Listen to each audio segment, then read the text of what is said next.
In this presentation, we're going to talk about 5 tips for fighting imposter syndrome. As a leader, you might struggle with this sometimes, and it's understandable. You may feel that being in a leadership role is not part of who you are, or you might feel like you do not belong here. So, to that end, we're going to talk about some tips that you can use to conquer imposter syndrome and lead as yourself every single time. Before we begin, let's get into the definition of imposter syndrome. It's defined as having that sense of self-doubt based on your accomplishments, particularly in business. So you'll feel like you got here based on luck, or feel like you need to pull yourself away from others so no one knows the method to your madness, so to speak. There are so many symptoms of imposter syndrome, and those are 2 of the major ones. With that said, let's take a look at 5 tips to combat it.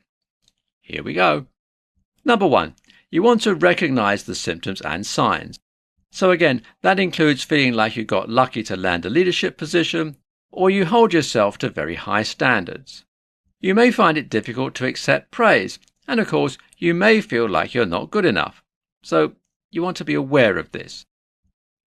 Self-awareness will allow you to catch yourself saying certain things or making certain actions. So with that in mind, if you notice that you are displaying the symptoms, then make sure you are able to correct them soon. Second, you want to make sure that you are not alone in this fight. You may be one of many leaders that have suffered from this. I wouldn't be surprised if leaders like Elon Musk, Jeff Bezos, or even Queen Elizabeth II might have secretly suffered from some kind of imposter syndrome.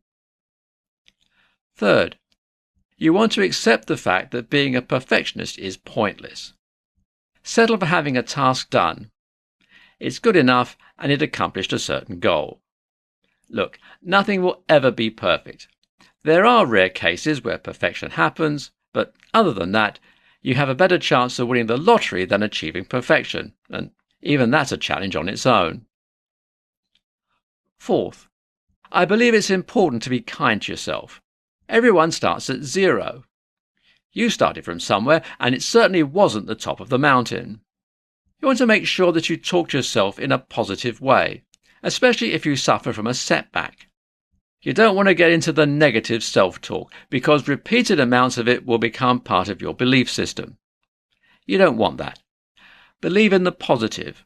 Believe in yourself, and the actions will show. Finally, the 5th tip is to seek out a mentor for help. Each leader had a mentor, and I know you did as well. So, if something feels off, you can reach out to them for questions or advice. They'll make sure to point you in the right direction. And you might feel encouraged to continue because they are perhaps the reason why you're in a leadership position in the first place. So, with that said, I hope you enjoyed this presentation. I want to close by saying that imposter syndrome is nothing new with leaders. It's actually easier to defeat than you realize. So, follow these tips. Take claim of what's yours and really own it.